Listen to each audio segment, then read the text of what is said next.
Between November 2004 and up until recently, my team members have met Osama bin Laden 6 times inside Iran.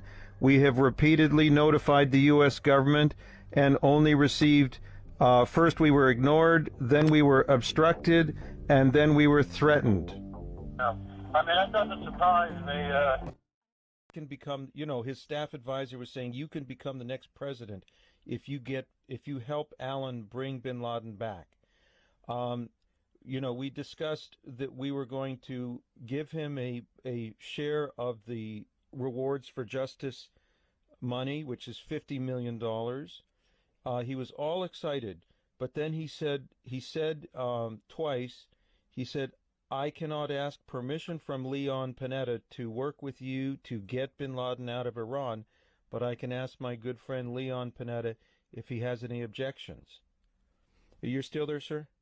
Yeah, I'm here. Yeah. And so he spoke to Leon Panetta on 2 occasions. We got it back in writing and verbally that Leon Panetta told him, focus on North Korea only. And in the second conversation, he said, do not pursue bin Laden in Iran. Now, I'm sure of that. Yeah. Now, I have had daily discussions and negotiations with the highest level of the Iranian government. It's been supervised by my attorney so that I'm not breaking the federal laws on subverting the policies of the U.S. State Department. I have had 88 pages of correspondence translated and delivered directly to President Ahmadinejad. In this correspondence, I am analyzing and discussing 6 scenarios for bin Laden's transfer to U.S. custody. I'm discussing 5 concessions from the United States and analyzing them. We have proof that Ahmadinejad has received the material. There is one man at the United Nations who's been designated in the Iranian mission to the UN to deal with me exclusively. I'm putting together a bipartisan coalition to go to Iran to discuss bin Laden's transfer to the United States. Well, you'll never have that happen because our government won't let that happen. You were very astute. Yesterday I had a conference call with Senator Susan Collins' people, and it included Brandon Milhorn, who's on the Senate Homeland Security and Government Affairs Committee, also Robert Strayer and Molly Wilkinson.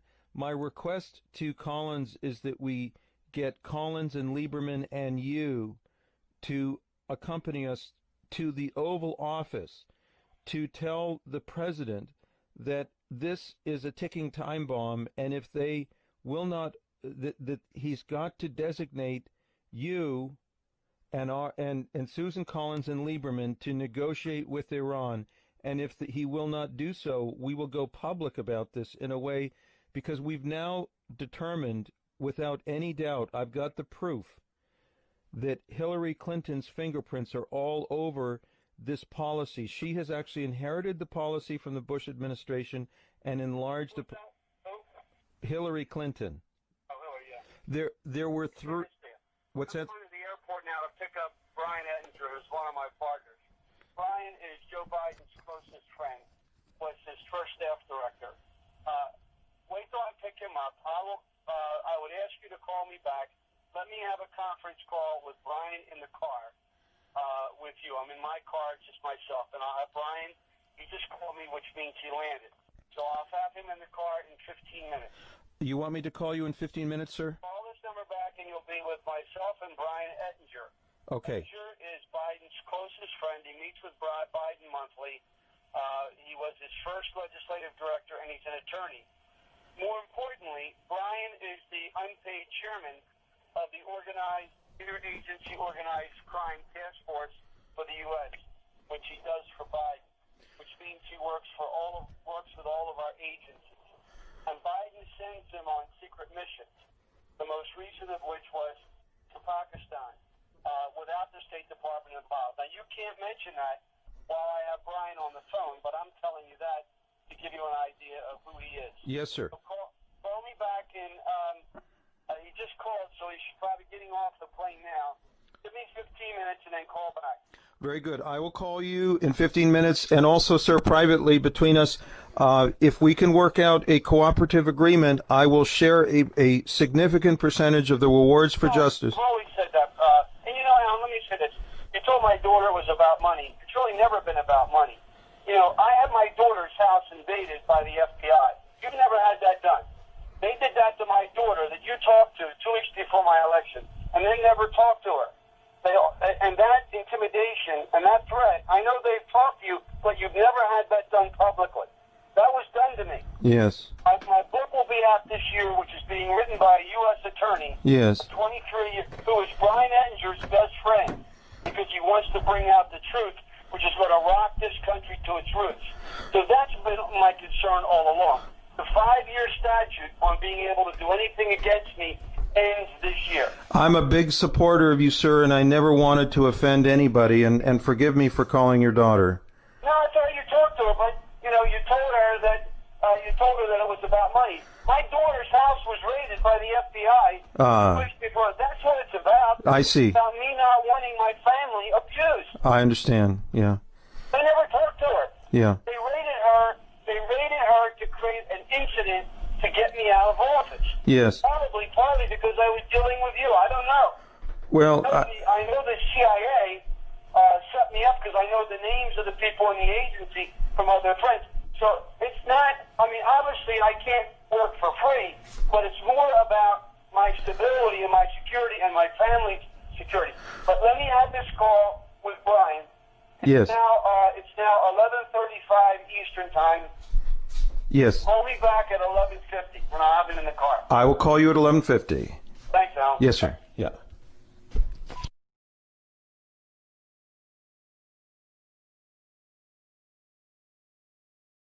Kurt, it's Alan Perot. I'm going to put you on the phone with myself and Brian Ettinger. I told you who Brian is. He's a good friend and a trusted partner of mine.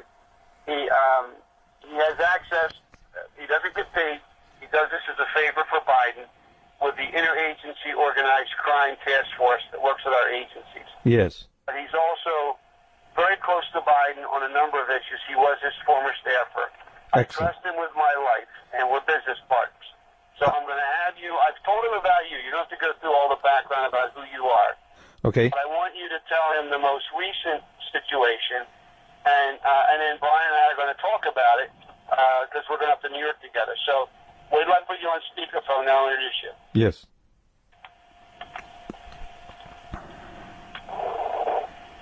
Alan, can you hear me? Yes, sir. Let me put the volume up. All right, you've got to speak loudly. This is Brian Ettinger. Yes, sir. How are you? Very well, sir. How are you, Brian? Good. Speak very loud, Alan, so we can hear you. We're in a car. Kurt told me about, I guess, the latest incident was with Governor Richardson, and he went through your background and who you are and the people that you previously contacted, and he indicated that you were going to try to get Susan Collins and Lieberman united together to go in and see to brief the president or the vice president about the situation. You are correct. And I understand you're into the preservation of falcons. I'm sure you do know most of the royal members of the royal family because that's what they hunt with is falcons, as well as Ben Laden used to hunt with falcons. Well, sir, I worked exclusively for President Sheikh Zayed, the late president of the United Arab Emirates. I lived with him and his family for 20 years. I also trained falcons for the Saudi crown prince before he became King Abdullah. Yes, falconry is the Rosetta Stone for Al-Qaeda. I met Victor Boot in Sheikh Zayed's falconry camps, and recently, between November 2004 and up until recently, my team members have met Osama bin Laden 6 times inside Iran. We have repeatedly notified the U.S. government and only received, first we were ignored, then we were obstructed, and then we were threatened. I mean, that doesn't surprise me. There's a friend of mine is an international hunter, and he hunts with falcons with the royal family of the UAE, and his name is Saeed Khan Karacha. Yes. And I don't know if you know Saeed, but he takes them in the Himalayas to go this mountain goat. They go hunting with the royal family there. Yes. And he told me about a year ago that, because he has a house also in Quetta, he told me that he knew recently that Bin Laden was in northern Iran, and that he's an American citizen, and told people at the embassy, and they ignored him like the plague. I haven't told you this, but on my most recent trip to Kuwait, I was with my two closest friends there, Sheikh Mohammed, who's the Prime Minister, Deputy Prime Minister, and former U.S. Ambassador, and Sheikh Saud, who was the ambassador during Desert Storm. Yes. And it was George Bush, the father's closest friend in the Middle East. Yes. And he's a very close friend of mine, and we were having a private dinner with his son Noah, who's another really close friend of mine. And we got to talking about Bin Laden. I said, Sheikh Saud, where do you think he is? He said, oh, Kurt. He said, there's no doubt, he's in Iran. Yeah, I just told Kurt, I said, no, the better way of doing it, if Susan Collins and Lieberman are on board, I wouldn't go see Obama, I'd go see Biden. And Brian can arrange that. Brian can arrange that directly, Alan. Here's the problem, sir. We have identified with documentation 3 mechanisms used by the Bush administration to covertly engineer Bin Laden's house arrest inside Iran. We have identified 2 mechanisms used by this administration to continue the legacy. And Hillary Clinton's fingerprints are all over this, and Leon Panetta's fingerprints are all over this. We will have tremendous opposition. But yeah, because I told Kurt today, I said he is being protected by us. We don't really want to get him. We want him under the radar screen because he basically made a deal that he's not going to hit us here in the U.S. Well,